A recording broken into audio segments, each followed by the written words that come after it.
મને ધૂળમાં રમવાનું બહુ ગમે છે પણ મમ્મી ના પાડે છે. જો ધૂળમાં રમવું, માટીમાં રમવું એ દરેક બાળકને ખૂબ જ ગમતી પ્રવૃત્તિ હોય છે, બરાબર? ધૂળમાં રમવું, માટીમાં રમવાથી બધાને ખૂબ આનંદ આવે છે. બાળકોની પ્રિય રમત છે. માટીમાંથી અલગ અલગ નમૂના ટીચર બનાવડાવે છે ને, અલગ અલગ નમૂના બનાવવાથી આંગળીના સ્નાયુ કેળવાય છે અને અક્ષર ખૂબ સુંદર આવે છે. રેતીમાંથી ઘર બનાવવું, કાકડા ચીપલાની ગોઠવણી કરવી, કેટલી મજા આવે છે.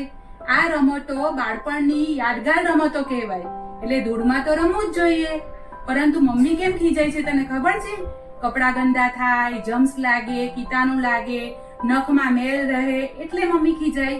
પણ આપણે શું સાવચેતી રાખવાની?